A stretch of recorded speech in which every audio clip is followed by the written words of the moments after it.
Next, o banco digital que faz acontecer. Boa noite. Boa noite. Um homem de 70 anos foi alvo de criminosos depois de marcar um encontro por meio de um aplicativo de namoro. A vítima conseguiu fugir do cativeiro após fingir que estava passando mal.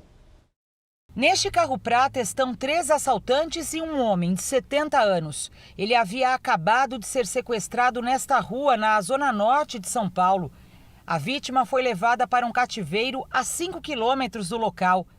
O empresário foi mantido refém sob a mira de uma arma e contou que foi agredido pelos assaltantes, que também fizeram transações bancárias com o celular dele. O idoso é paulista, mas mora na Indonésia. Ele saiu de São Paulo para fugir da violência. No começo do mês veio passar férias por aqui e resolveu marcar um encontro com uma jovem através de um aplicativo de namoro. Quando chegou aqui no local combinado, ele foi rendido por 3 homens. Pelo que a gente tinha conversado durante 15 dias, eu achei que era mulher de família, com filho, papapá. Eu não conheço ninguém aqui, estava sozinho, falei, não, vamos jantar. Na hora que eu cheguei, já parti em cima. Quando ficou sozinho com apenas um dos criminosos, ele teve uma ideia para tentar fugir. Eu já tinha visto que a porta não estava trancada. Eu fingi para ele que eu estava tendo um problema no coração e ele estava achando que eu fosse morrer lá dentro. O assaltante pediu que o idoso tentasse descansar. Percebeu que o bandido tinha dormido, aproveitou e fugiu do cativeiro. A polícia militar chegou, levou a vítima até o cativeiro e efetuou a prisão em flagrante do assaltante que fazia a proteção do cativeiro. O suspeito foi preso com um ferimento que a polícia acredita ser de um tiro que ele levou recentemente no abdômen. Os outros 2 sequestradores continuam foragidos. O ponto de partida para a investigação vai ser o próprio celular da vítima, que ficou em posse dos criminosos. Veja agora outros destaques do dia. Ministros do Supremo julgam o deputado federal Daniel Silveira por ameaças à democracia. Chuva deixa trabalhadores ilhados por 7 horas dentro de micro-ônibus. Roubo milionário de peças de montadora alemã teve a participação de funcionário. Putin testa míssil com capacidade nuclear. E na reportagem especial, medo de assalto faz caminhoneiros exigirem escolta.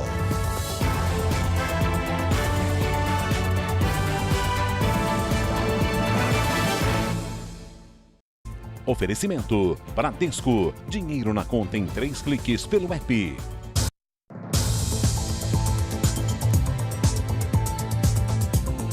No Rio de Janeiro, um suboficial da Marinha foi morto ao reagir a uma tentativa de assalto. Os criminosos fugiram sem levar a motocicleta da vítima.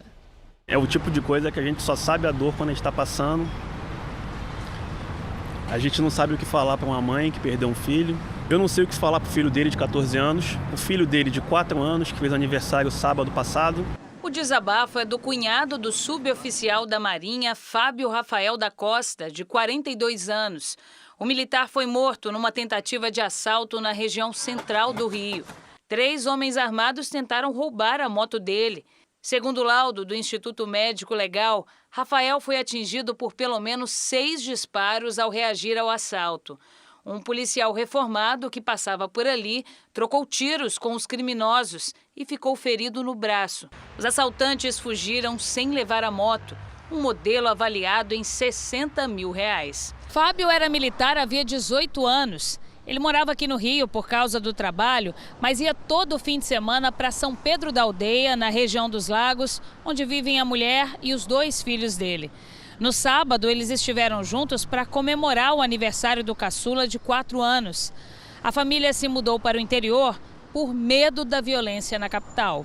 A polícia realizou perícia no local e procura imagens de câmeras de segurança que possam ajudar a identificar os criminosos. De acordo com o Instituto Fogo Cruzado, 35 agentes de segurança foram baleados na região metropolitana do Rio esse ano. 17 morreram.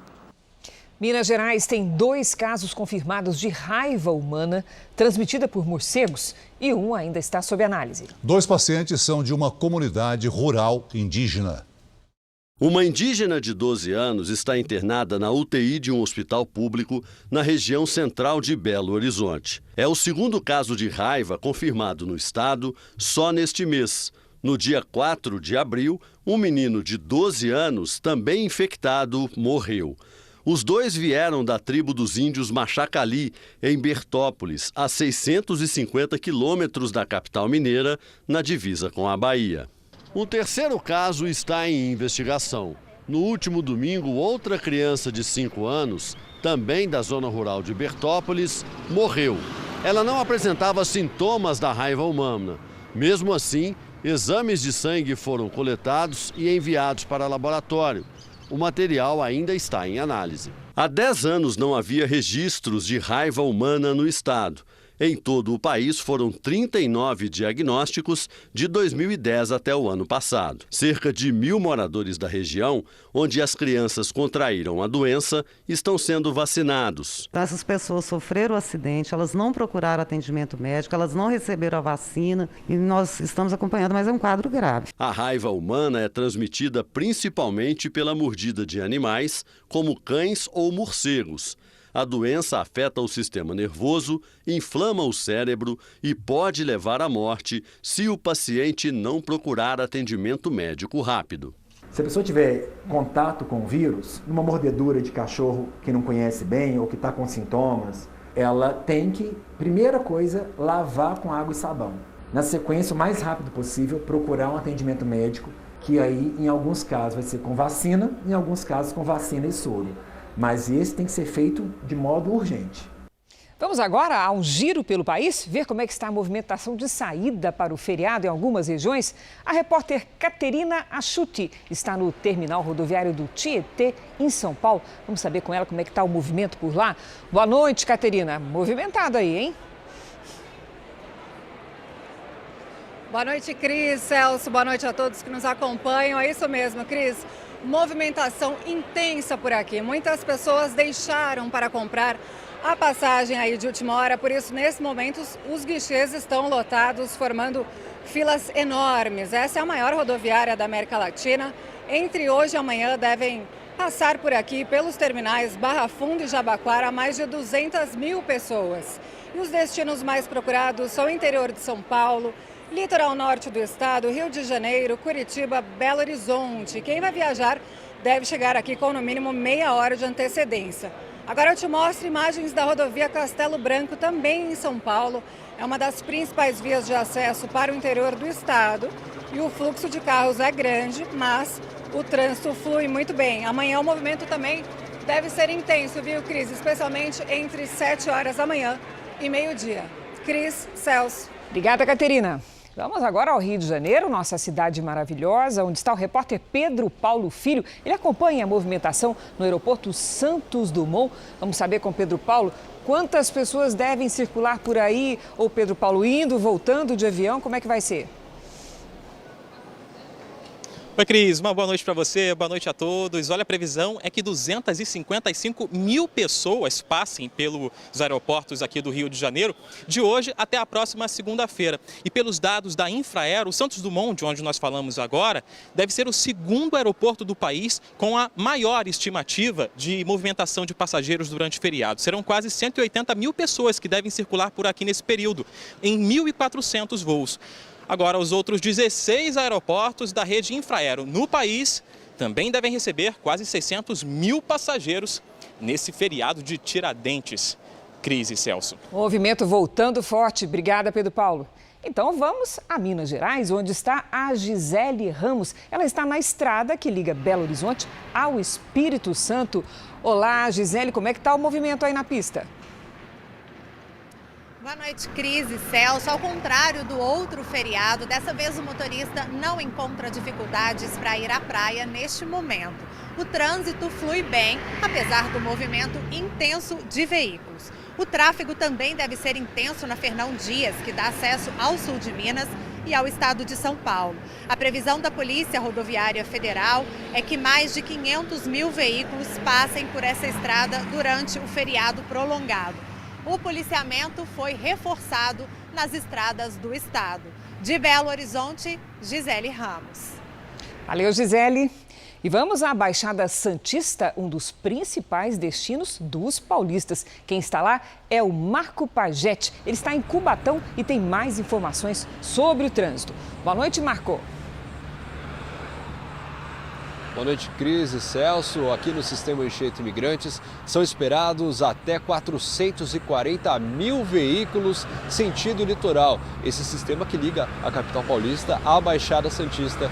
Todos esses veículos descendo a serra nesse feriado prolongado de Tiradentes. E o fluxo de veículos por aqui já é grande. No momento há 21 quilômetros de trânsito intenso sentido litoral. A expectativa de maior movimento é amanhã e a recomendação é para os motoristas evitarem o horário de pico entre as 7 da manhã e as 4 da tarde. Segundo a Agência de Transportes do Estado de São Paulo, a Artesp, cerca de 4 milhões e 500 mil veículos devem circular pelas estradas paulistas nesse feriado. Cris, Celso. Obrigada, Marco. A Rússia testou hoje um míssil capaz de percorrer grandes distâncias e carregar armas nucleares. A notícia chega no mesmo dia em que os russos realizaram mais de 1.000 ataques contra a Ucrânia. O prefeito de Mariupol, cidade portuária, que é objetivo estratégico dos russos, pediu para que todos os moradores deixem a região utilizando o corredor humanitário. A Rússia anunciou um cessar-fogo para que os soldados ucranianos que estão dentro de uma siderúrgica se rendam. O presidente ucraniano Volodymyr Zelensky afirmou que as forças do país não têm armas para impedir que os russos tomem a cidade. Segundo a ONU, mais de 5 milhões de ucranianos deixaram o país desde o início do conflito. Nesta quarta-feira, o presidente do Conselho Europeu, Charles Michel, se encontrou com o presidente Zelensky em Kiev, a capital do país. Os dois conversaram sobre uma possível entrada da Ucrânia na União Europeia e uma ajuda financeira ao país. Em uma demonstração de poder, a Rússia testou hoje um novo míssil balístico intercontinental. De acordo com a inteligência americana, o míssil pode ser equipado com mais de 10 ogivas nucleares.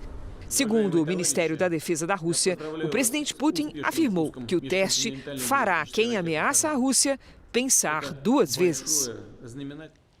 A Giovana Rizardo explica agora onde aconteceram os ataques mais recentes da Rússia à Ucrânia. Boa noite, Giovana. Boa noite, Cris, Celso e a todos. O Departamento de Defesa dos Estados Unidos acredita que a Rússia enviou reforço de cerca de 11 mil soldados para a Ucrânia. A primeira cidade, agora controlada pelos russos, é Kremina, de 18 mil habitantes. O exército se aproxima de Kramatorsk e intensifica os ataques a essa importante cidade na região de Donbass, que fica ali em vermelho. Estrategistas avaliam que a Rússia adotou uma nova operação com curtos e variados ataques para confundir as tropas ucranianas. Ainda avançando pelo sul e leste, os bombardeios seguem de Mykolaiv numa linha de aproximadamente 500 quilômetros até Kharkiv, segunda maior cidade da Ucrânia. Autoridades da União Europeia estimam que o exército conta com pelo menos 20 mil mercenários, que são soldados pagos para lutar na guerra, vindos da Síria e da Líbia principalmente.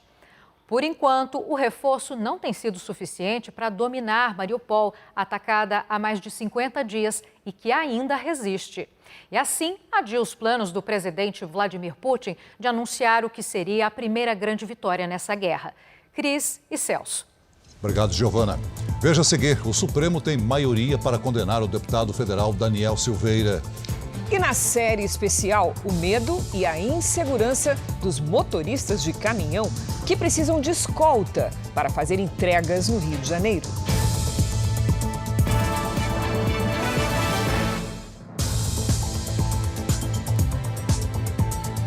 O presidente Bolsonaro confirmou hoje que solicitou à Organização Mundial do Comércio o livre trânsito de fertilizantes produzidos na Rússia, apesar das sanções impostas por países do Ocidente ao governo de Vladimir Putin.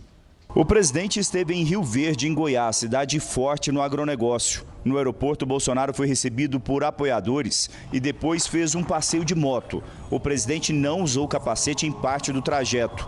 Bolsonaro entregou títulos de propriedade rural para quase 380 famílias. A meta do governo é entregar 50 mil títulos neste mês.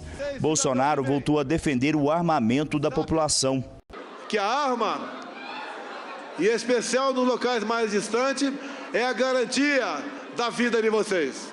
E para todos nós aqui, não se esqueçam que povo armado jamais será escravizado. O presidente também deu detalhes do encontro que teve no início da semana com a diretora-geral da Organização Mundial do Comércio. Há 3 dias me procurou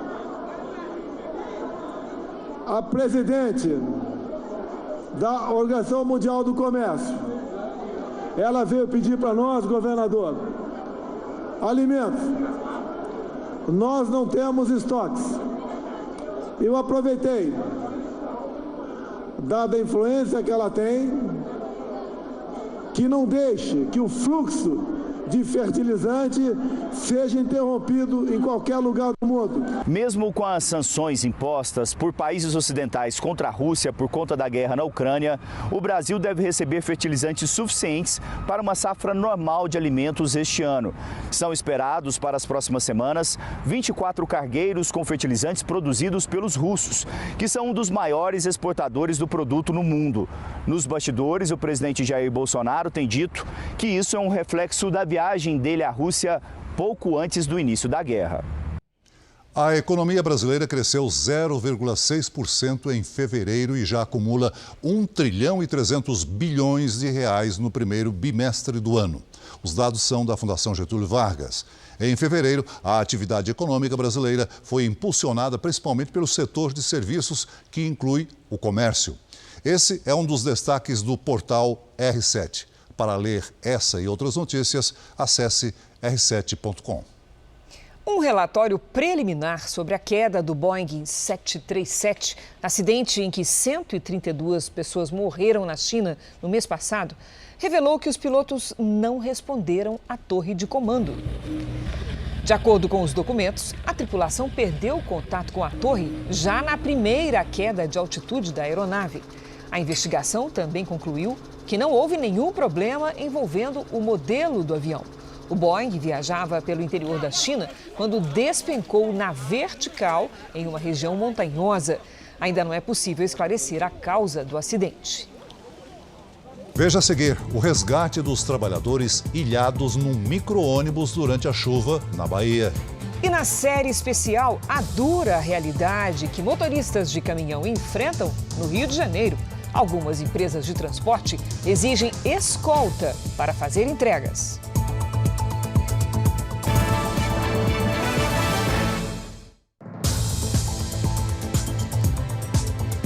O Supremo Tribunal Federal formou maioria para condenar o deputado Daniel Silveira. Nós vamos ao vivo a Brasília com o repórter Clébio Cavagnoli, que tem as informações. Boa noite, Clébio. Oi, Celso, boa noite para você, boa noite a todos. Neste momento, inclusive, Celso, o julgamento acabou. O ministro Luiz Fux, presidente da Corte, foi o último e encerrou o julgamento com 10 votos favoráveis. A gente sabe que a maioria foi formada mais cedo com o voto do ministro Dias Toffoli. E antes dele votaram os ministros Edson Fachin, Luiz Roberto Barroso, Rosa Weber e também a ministra Carmen Lúcia a favor da condenação de Daniel Silveira. Só votou contrário a essa condenação o ministro Nunes Marques e o ministro André Mendonça votou a favor de uma pena menor. A gente vai agora acompanhar uma reportagem que traz todos os detalhes e como foi esse dia de sessão definitiva aqui para o deputado federal Daniel Silveira. Vamos acompanhar a reportagem. Antes do início do julgamento, o deputado federal Daniel Silveira, do PTB, usou a tribuna da Câmara para criticar o ministro Alexandre de Moraes. Eu fiquei 11 meses em um presídio, 11 meses, sem crime.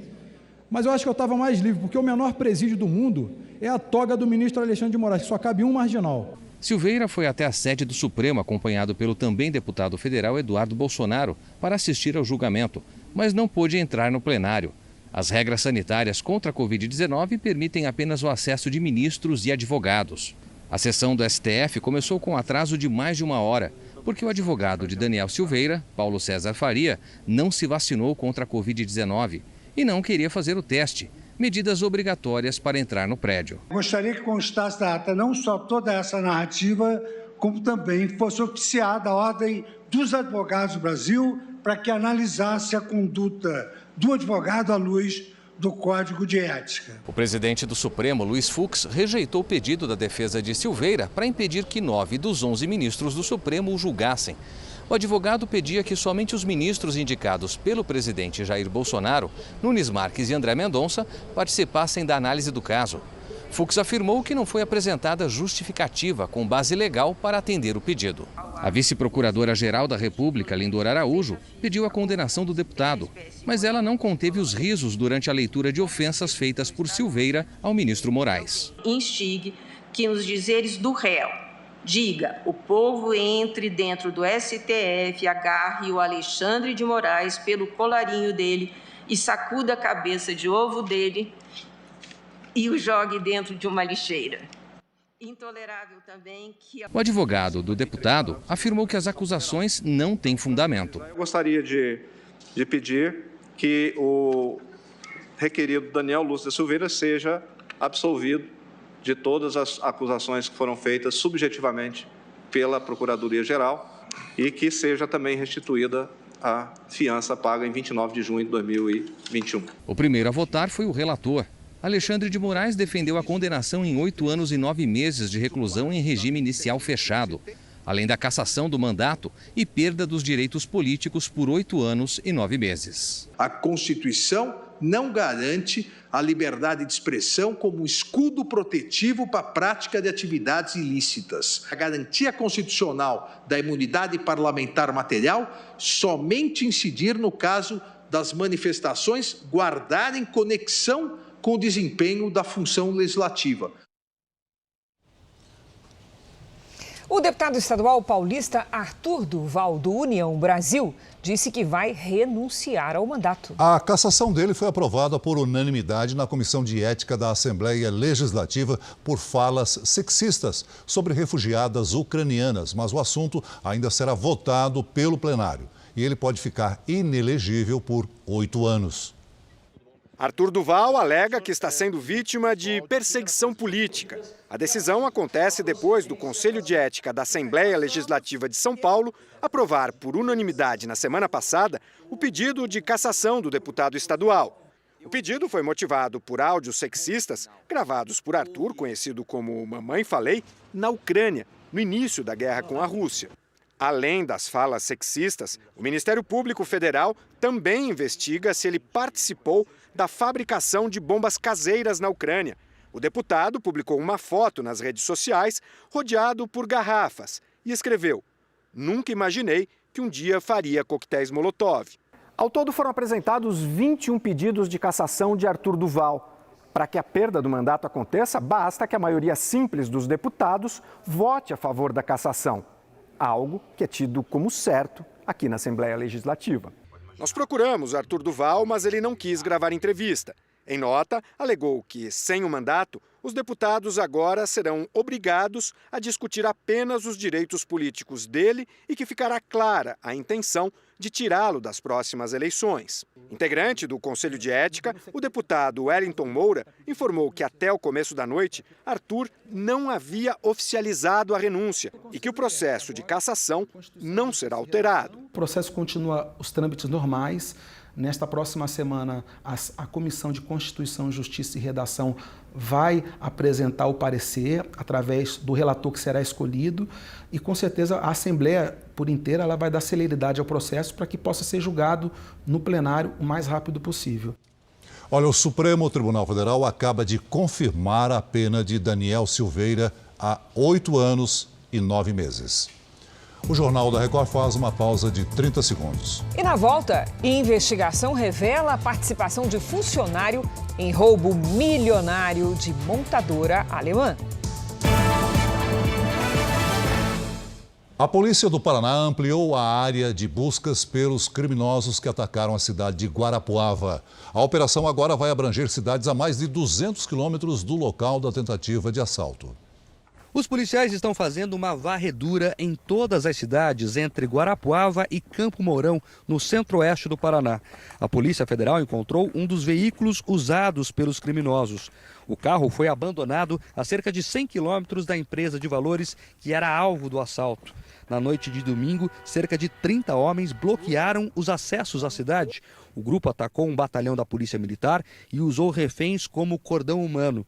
Houve troca de tiros e eles fugiram sem levar nada.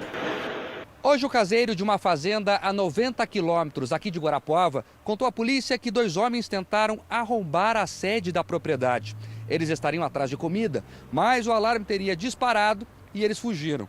Buscas foram feitas no entorno da fazenda, mas ninguém foi encontrado. O fato reforçou a ideia dos investigadores que os suspeitos continuam escondidos na área de mata.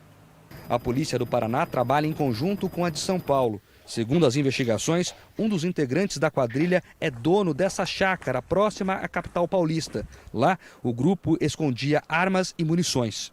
Um dos PMs atingidos na ação se emocionou hoje ao reencontrar o cão farejador que estava com ele no momento do ataque dos criminosos. O medo de ficar parado no trânsito e ser assaltado fez crescer a procura por uma película mais resistente que é instalada nos vidros dos carros. Em todo o Brasil, as vendas desse acessório cresceram 30%. A mulher do Rafael voltava para casa e quando parou o carro num semáforo, nem imaginava o que iria acontecer. De repente, o vidro do lado do passageiro foi quebrado. E quando ela abriu o olho, o rapaz já estava com metade do corpo dentro do carro, pegando o celular dela que estava no vidro. O trauma fez a família pensar em algum jeito de não passar mais por isso. Depois dessa situação, se pudesse, eu blindava. Eu tenho minha filha pequena. Mas essa ideia da blindagem nem foi em frente por causa do custo, que é bem alto. Não daria, né, Rafael? Não caberia no orçamento. Não, é inviável, fica muito caro. Mas aí ele continuou procurando alguma alternativa para se sentir mais protegido dentro do carro. E foi colocar nos vidros uma película mais resistente do que a comum, que é chamada de antivandalismo. Já aumenta um pouco a sensação de segurança? Sim, a gente já fica mais tranquilo já. Segundo a Associação Nacional das Empresas de Películas Protetoras, nos primeiros 3 meses deste ano, as vendas cresceram 30%. Nesta loja em São Paulo, a procura tem aumentado desde o ano passado. As películas anti-vandalismo são mais caras que as convencionais, feitas com camadas de poliéster, silicone e até 4 vezes mais espessas. Não resistem a um tiro, mas evitam que alguém, se bater com algum objeto no vidro, consiga acesso rápido ao interior do veículo. Para ele quebrar, ele tem que ter 2, 3 vezes a força a mais. Quando ele consegue quebrar o vidro, a mão dele não penetra para dentro. A não ser se ele tiver com algo perfurante, que ele consiga rasgar a película. O Vitor anda assustado com a quantidade de assaltos na região onde mora. Em aplicativos de mensagem, redes sociais, todo dia você vê alguém relatando um assalto, um furto, coisas do tipo aqui na região. Hoje ele trouxe 2 carros para instalar a proteção. Ela segura os estilhaços, então dessa forma você acaba se protegendo de não se ferir caso alguém venha tentar algo com você.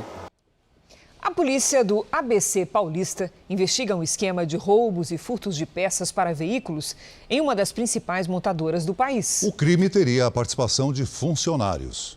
As câmeras de segurança registraram a fuga dos criminosos da fábrica em São Bernardo do Campo em março. A van, em alta velocidade, rompe o portão que estava fechado e desaparece. Dentro dela estavam módulos eletrônicos e bombas injetoras de combustível usados no controle ambiental de ônibus e caminhões, um prejuízo de R$ 700 mil. Depois deste roubo, a vigilância sobre os veículos terceirizados que circulam na fábrica foi intensificada. Na semana passada, os seguranças desconfiaram de um caminhão que retirava lixo da empresa e chamaram a polícia. O caminhão foi parado bem aqui nesse portão. Após uma rápida busca, os agentes descobriram uma caixa com 70 peças que também estavam sendo roubadas. Eram válvulas de medição que também servem para controle ambiental de veículos produzidos na fábrica da Mercedes. Valem R$ 350 mil. 3 pessoas foram presas em flagrante. Lindomar Nunes Leite, que dirigiu o caminhão, e Oswaldo Borges de Oliveira trabalhavam numa empresa terceirizada. André Montanhana era funcionário há 17 anos. Eles confessaram que vinham roubando peças há 5 meses. A polícia já identificou outros integrantes da quadrilha. Já temos 6 identificados. Eles fomentam todo esse furto, né? Ainda mais com uma crise mundial agora, com falta de peças, né? Essas peças, acredito eu, que estão um valor significativo no mercado paralelo. E nós vamos chegar aos grandes receptadores. Uma auditoria interna identificou que a empresa perdeu 3 milhões de reais em desvio de peças no ano passado.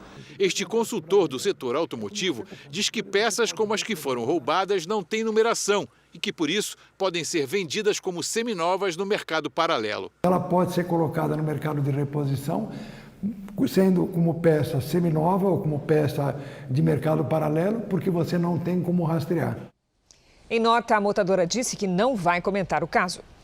O Tribunal de Contas da União adiou o julgamento final do processo de privatização da Eletrobras. Na prática, isso pode atrapalhar o cronograma do governo para a venda da estatal. O julgamento foi adiado por 20 dias a pedido do ministro Vital do Rego. Ele alegou que não teve tempo suficiente para analisar o processo. Eu preciso ter um tempo para conversar com o presidente da Eletrobras. Eu preciso ter um tempo para conversar com o presidente do BNDES. Eu preciso ter um tempo para conversar com o ministro das Minas e Energia. Eu preciso ter um tempo para conversar com o ministro da Economia. O ministro Jorge Oliveira, que foi indicado pelo presidente Jair Bolsonaro, pediu que o prazo fosse reduzido para 7 dias. O impacto direto dessa postergação da decisão do tribunal, da manifestação do tribunal sobre aquilo que já foi decidido, vai impactar diretamente num cronograma e numa janela de oportunidades para que esse negócio de grande complexidade possa ser viabilizado. O Planalto e a equipe econômica querem privatizar a Eletrobras, a empresa estatal que gera e transmite energia. Assim, o governo, que é dono da maior fatia da empresa, poderia colocar à venda parte de suas ações na Bolsa de Valores. O relator do processo, ministro Haroldo Cedras, votou a favor da privatização, mas pediu que o governo reveja o valor das ações que serão vendidas. Para o relator, os preços estão abaixo dos de mercado. As ações da Eletrobras tiveram forte alta nesta quarta-feira. O governo esperava que este julgamento fosse concluído hoje e o processo de privatização finalizado no dia 13 de maio. Agora, a previsão é que a privatização fique para o segundo semestre, prazo que não é considerado ideal pelo governo, porque coincide com as campanhas eleitorais.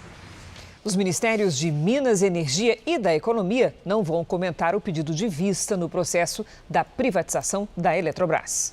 O ministro da Economia, Paulo Guedes, representa o Brasil no encontro do G20, que reúne as maiores potências econômicas do mundo em Washington, nos Estados Unidos. A Rússia sofreu boicote americano durante a conferência. O encontro do G20 acontece em meio às tensões causadas pela guerra no leste europeu. A intenção é debater o impacto econômico global causado pelo conflito. A reunião não foi aberta à imprensa. Os países convidados estão reunidos em Washington, onde também acontecem reuniões gerais do FMI e do Banco Mundial nesta semana. O Brasil é representado pelo ministro da Economia, Paulo Guedes. A secretária do Tesouro americana, cargo equivalente ao de ministro da Economia brasileiro, abandonou a reunião do G20 assim que o representante russo começou a falar. Janet Yellen foi seguida por autoridades da França e da Ucrânia. O ministro Paulo Guedes e seus assessores não deixaram a reunião do G20. Aqui em Washington, Guedes reforçou que o Brasil é contra a invasão da Rússia à Ucrânia, mas também afirmou que o Brasil é contrário às sanções econômicas decorrentes da guerra. Guedes declarou que o Brasil é a favor do diálogo com a Rússia para negociar o fim do conflito. Nos Estados Unidos, o ministro da Economia ainda se reuniu com autoridades de Singapura. Em Salvador, a chuva não dá trégua há 5 dias. Já foram registrados mais de 100 deslizamentos de terra. Cerca de 320 pessoas estão desabrigadas ou desalojadas. O vento forte arrancou árvores centenárias em vários bairros da capital baiana. Uma delas caiu sobre este ônibus. O mar ficou tão agitado que mal dava para ver a faixa de areia. Nas ilhas da Baía de Todos os Santos, a maré avançou ainda mais e atingiu as casas. As rajadas de vento passaram de 40 km por hora. Na região metropolitana, os 12 passageiros deste micro-ônibus ficaram ilhados por quase 7 horas. O resgate com bote foi feito pelo Corpo de Bombeiros. Em vários pontos, a água subiu tanto que as ruas pareciam rios. Parte desse casarão no centro histórico desabou. É o 5º dia de chuva forte aqui em Salvador e outras cidades do Recôncavo Baiano. Em alguns lugares já choveu quase 25% a mais do que o esperado para todo o mês. O Centro Nacional de Monitoramento e Alertas de Desastres Naturais colocou a região em estágio de nível alto para deslizamentos. Foram mais de 100 só nesta quarta-feira. Essa encosta cedeu na madrugada e o barro invadiu a casa de Dona Maria, que agora está sem ter onde morar. Eu não acredito no que eu estou vendo. É horrível. Das 11 sirenes de alerta da capital baiana, 9 já foram disparadas. Quando elas tocam, os moradores têm que deixar as casas imediatamente. Além da capital baiana, cidades da região norte também registraram temporais. Porto Velho, em Rondônia, por exemplo, teve a chuva mais forte dos últimos 50 anos. Vamos conversar com a Lidiane Sayuri. Boa noite, Lid. Como é que vai ficar o tempo no feriado? Vamos lá, Cris. Boa noite para você, Celso. Para quem nos acompanha, olha, em Porto Velho o risco de temporais é menor, mas em Salvador o alerta continua. Toda a metade norte do país está coberta por nebulosidade. Na costa da Bahia, uma frente fria estacionada no oceano mantém as nuvens de chuva. Com o solo encharcado, o risco de deslizamentos é muito alto nos próximos dias. O feriado de quinta-feira será de temporais também, nos estados da região norte, principalmente no Amazonas, em Roraima e no Pará. Previsão de chuva isolada em algumas cidades do interior do Rio Grande do Sul e de Santa Catarina. Nas áreas claras do mapa, aí sim, tempo firme e seco. Atenção para a baixa umidade do ar, no interior de São Paulo, de Mato Grosso do Sul e de Minas Gerais. Em São Paulo e no Rio de Janeiro, dia ensolarado, com máximas de 27 e de 28 graus. Em Maceió faz 31, em Palmas 32, assim como em Manaus também.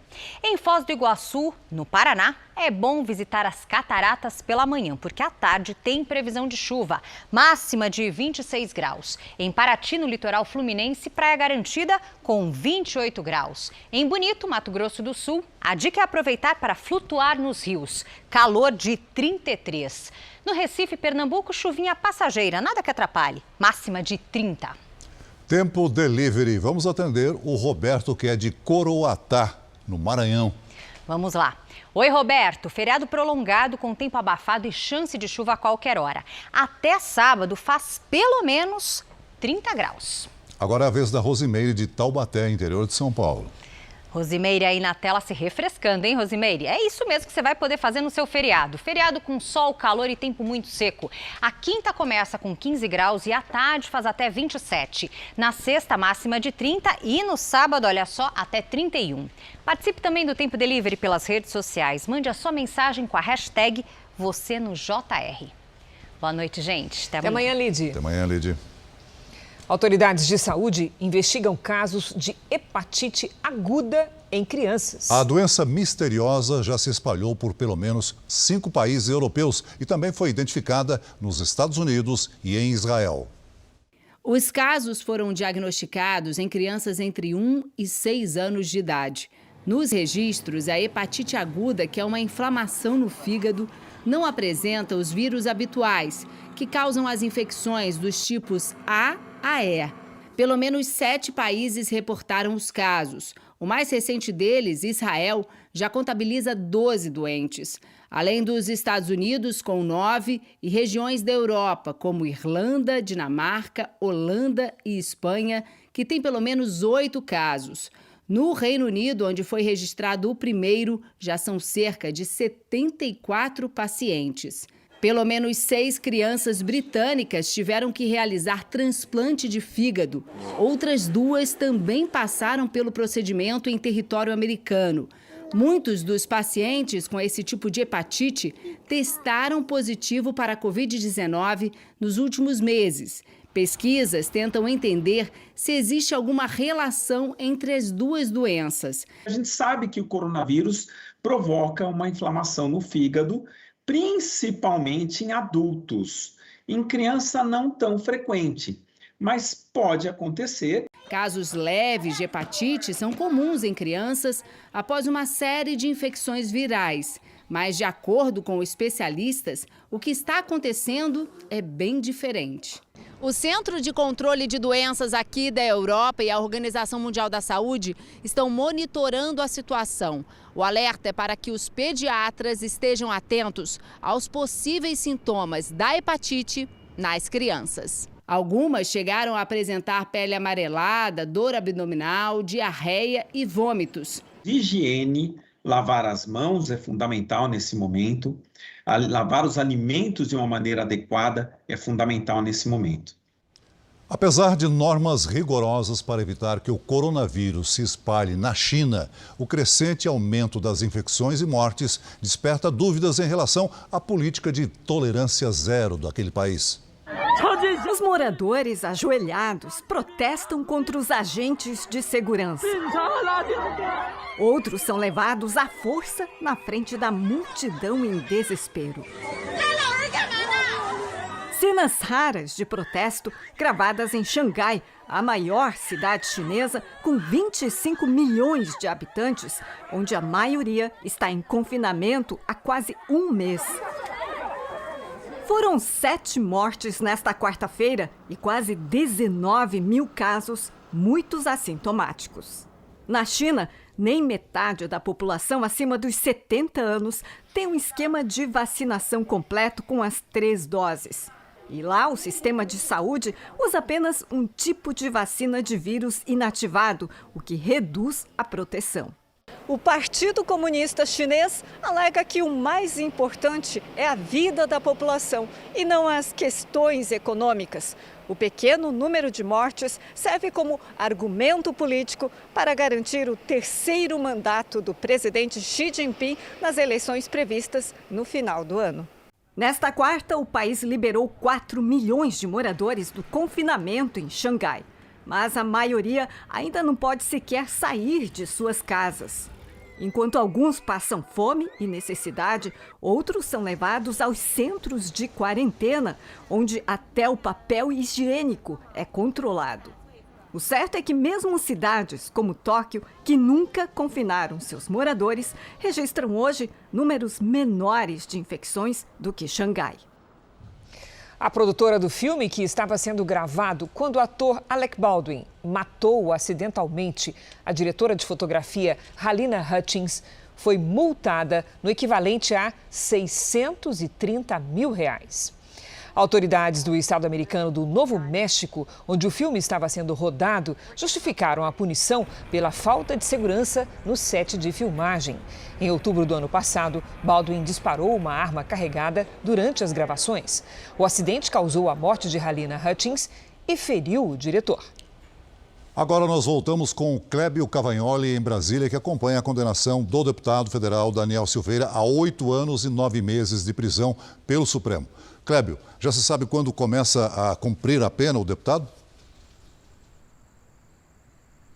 Olá, Celso, Cris, novamente. Ainda cabe recurso, viu, Celso? Ele tem os chamados embargos de declaração, que são recursos em que o réu, ou o condenado, pode questionar pontos dos votos dos ministros. Mas isso não tem poder para mudar o resultado. No fim das contas, ele pode questionar alguma coisa, mas terá de cumprir esse período de prisão, inicialmente em regime fechado, além de pagar a multa de R$ 212 mil. Vale também lembrar que não precisa de referendo da Câmara. Os deputados não precisam aprovar, a prisão do deputado, uma vez que ele já é condenado. E também que com essa condenação ele fica fora da disputa eleitoral, perde os direitos políticos e passa a ser enquadrado na lei da ficha limpa. Volto com você, Celso. Obrigado, Clébio. O Jornal da Record faz uma pausa de 30 segundos. E na sequência, na série especial, os caminhoneiros que exigem escolta para transportar carga de alimentos. No Rio de Janeiro, motoristas de caminhão não têm coragem de entrar na cidade durante a noite por causa da violência. E para fazer entregas, muitas transportadoras exigem até escolta. Na série especial de hoje, você vai ver como muitos itens roubados pelas quadrilhas vão parar no comércio popular da segunda maior cidade do país.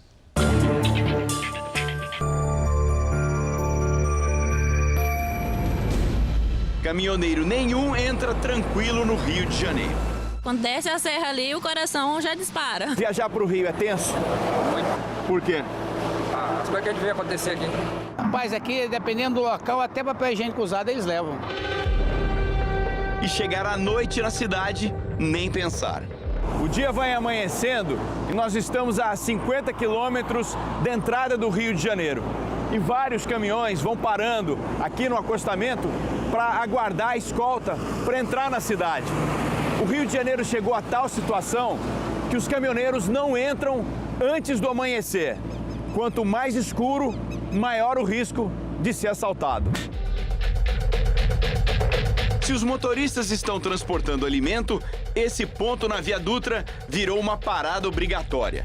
É aqui que eles encontram uma proteção essencial antes de enfrentar a realidade carioca. O medo abriu espaço para um novo mercado, a escolta de caminhões, da estrada até os depósitos. O pessoal de carro vai armado, o pessoal de moto vai só no monitoramento. No carro é uns 400 a 500 reais, entendeu? A de moto é um pouco menor, 300, 350, dependendo também do local do Rio. O serviço é pago pelas transportadoras. Respeitar horários e ter escolta viraram exigências das seguradoras para bancar eventual prejuízo em caso de roubo de carga. É o custo da violência. Nem sempre você encontra o transportador ou o caminhoneiro que queira vir para o Rio de Janeiro, e aqueles que se dispõem a vir cobram um preço mais elevado pela insegurança, pelo risco. O perigo é real. Só no ano passado, mais de 4.400 caminhões não chegaram ao destino no Rio de Janeiro. Uma média de 12 cargas roubadas por dia. Praticamente uma a cada 2 horas. Um prejuízo de quase 400 milhões de reais. E as quadrilhas têm uma preferência: comida. A cada 10 assaltos, 4 são caminhões carregados de alimentos. Eles pegam aquelas cargas, já tem vários mercadinhos dentro da comunidade que compram material roubado para colocar nos seus mercados, para colocar nas suas feiras, para colocar nas suas bancas, nas feiras de rua. Está escancarado e para quem quiser ver e comprar, uma rede de vendedores abastecida diariamente pelas quadrilhas. Mas as cargas roubadas não ficam apenas na comunidade. Estão também nas ruas do centro e bem perto da polícia. Quanto que é esse aqui, senhora? Dá 15, meu amigo. São várias barracas vendendo doces e chocolates importados. Uma unidade custa R$ 30 no supermercado. Aqui, 2 barras por 25. Nas plataformas dos trens, as mercadorias chegam em caixas. R$ 3.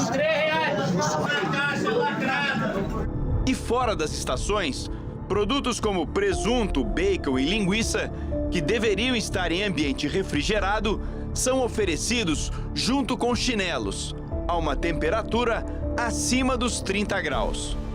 O Rio de Janeiro já viveu dias piores. Há 5 anos, o número de roubos chegou a quase 10.600 casos. Mais policiamento e medidas preventivas das transportadoras resultaram num recuo das ações criminosas.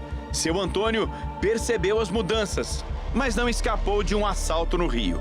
Tava em 4 no carro. Desceu um, entrou aqui com uma pistola, 2 com um fuzil para fora nos vidros de trás da porta e um dirigindo. O que o senhor pensou na hora? Parar. Se você tentasse fugir, os caras atiram, não tem nada a perder. Toda semana, ele vem pra cá. Eu desço aqui psicologicamente preparado para tudo. Você tem que estar preparado para ser roubado. Dessa vez, tudo deu certo. A carga avaliada em R$1 milhão chegou ao frigorífico. Valeu, tá. Boa sorte pelas estradas do país.